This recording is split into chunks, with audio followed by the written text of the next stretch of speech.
Assalamualaikum warahmatullahi wabarakatuh. Waalaikumsalam warahmatullahi wabarakatuh. Mohon doa untuk kakak saya yang sedang melawan penyakit kanker stadium 4. Ala hadhihi niyyah wa kulli niyatin salihah. Al-Fatihah. A'udzu billahi minasyaitonir rajim. Bismillahirrahmanirrahim. Alhamdulillahi rabbil alamin. Ar-Rahmanir Rahim. Maliki yaumiddin. Iyyaka na'budu wa iyyaka nasta'in. Ihdinas siratal mustaqim. Siratal ladzina an'amta 'alaihim ghairil maghdubi 'alaihim waladdallin. Amin. Bismillahirrahmanirrahim, dengan nama Allah yang menyembuhkan. Bismillahirrahmanirrahim, dengan nama Allah yang mencukupkan. Bismillahirrahmanirrahim, dengan nama Allah yang menunaikan janji. Bismillahirrahmanirrahim, dengan nama Allah yang maha menyehatkan. Bismillahirrahmanirrahim, la yadurru ma'asmihi syai'un fil ardi wala fis sama', dengan menyebut nama Allah yang tak ada dapat menimbulkan mudarat walau sekecil apapun di bumi maupun di langit. Isfi mardana, sembuhkanlah saudara kami ya Allah, syifaan ajilan, kesembuhan yang segera. La yughadiru saqaman, tidak akan kumat untuk selamanya.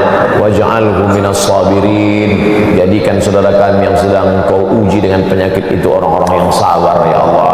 Jadikan penyakitnya itu sebagai penghapus segala dosa-dosanya. Jadikan penyakitnya itu sebagai pengangkat derajatnya. Jadikan penyakitnya itu menempatkan dia dalam surga tertinggi di sisimu ya Allah. Amin ya Allah. Jika kita menjual kunci kayu, doa, ada konsumen yang kebetulan non muslim memesan gantungan kunci bentuk, ini mancing-mancing kali kena lagi, yang lama aja belum selesai, ini trauma pula saya nampaknya. Sebaiknya kita bagaimana Pak Ustadz? Semalam saya mendengar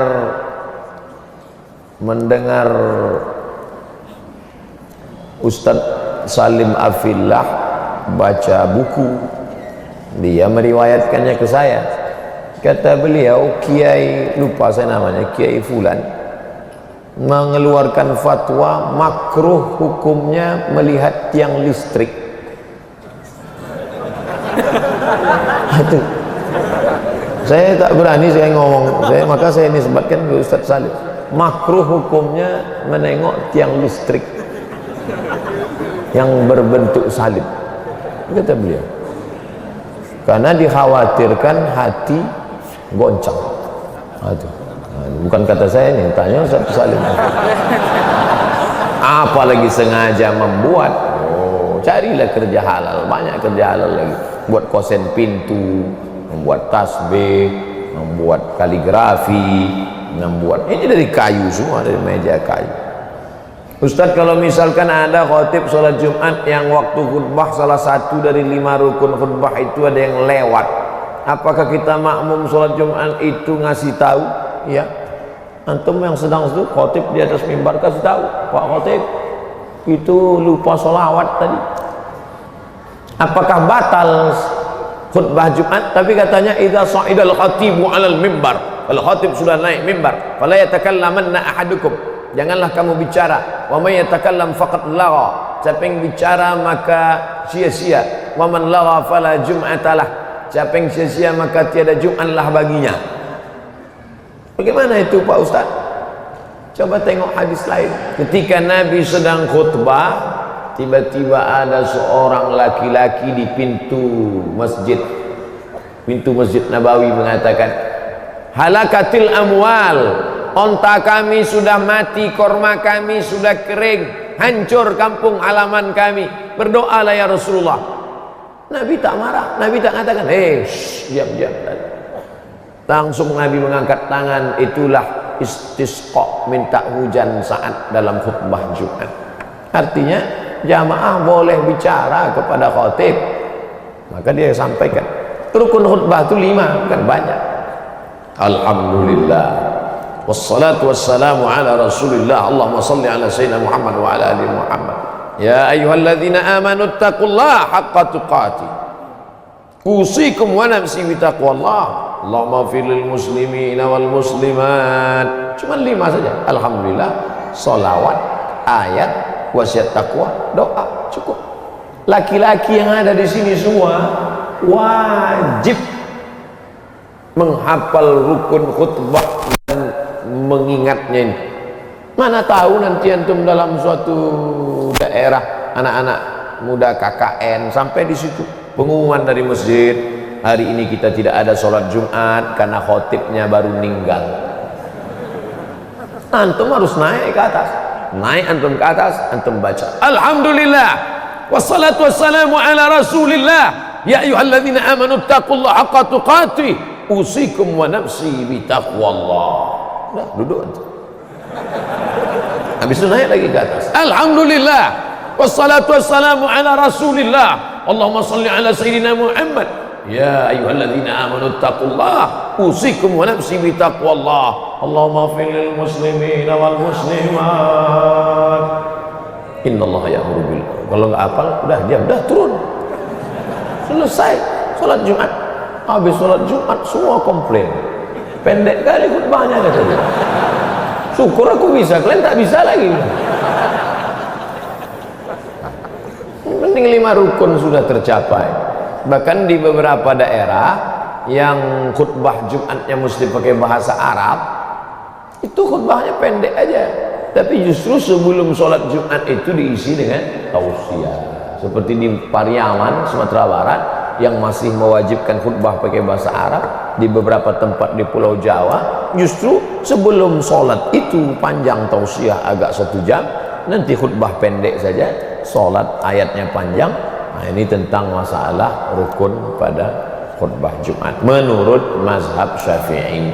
Tapi ada juga mazhab yang tidak pakai model 5 tadi, yang penting asal sudah ada wasiat takwa di dalamnya cukup. Tapi saya pribadi yang mengamalkan mazhab Syafi'i, selalu 5 rukun itu saya ulang lagi di khutbah kedua. Makanya khutbah kedua itu tak saya campur lagi pakai bahasa Indonesia. Saya kalau khutbah kedua itu murni bahasa Arab, dan tak saya robah-robah, itu saja. Alhamdulillah wassalatu wassalamu ala rasulillah wa ala alihi wa sahbihi wa man tabi'ahu wa mawala. Asyhadu an la ilaha illallah lahu la syarika lah wa asyhadu anna sayyidina Muhammadan abduhu wa rasuluh la nabiyya ba'dah. Allahumma salli ala sayyidina Muhammadin nabiyil ummi wa ala alihi wa sahbihi wa barik wa sallim. Lalu kemudian saya baca doa, lalu kemudian turun 5 rukun khutbah di khutbah kedua supaya tetap mengikut mazhab. Wallahu a'lam. Baik, salam kepada baginda Rasul, dan insyaallah dilanjutkan dengan sesi terjawab selanjutnya.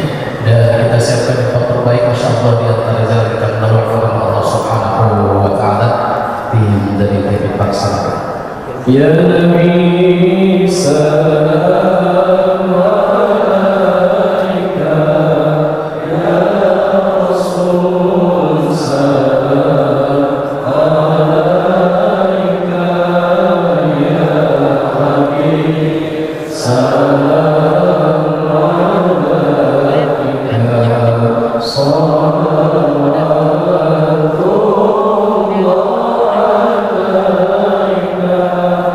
ya Nabi salam alaika, ya Rasul salam alaika, ya Habib salam alaika, salawatullah ala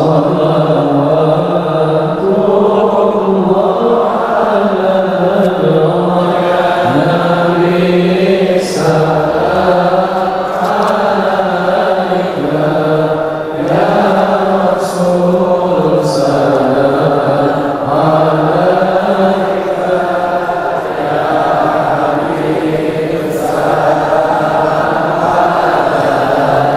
Habib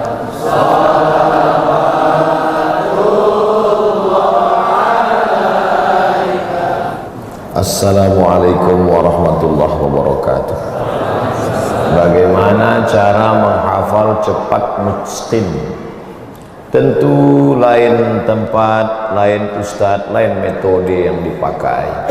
Kami dulu di Al-Azhar 1 tahun 2 juz,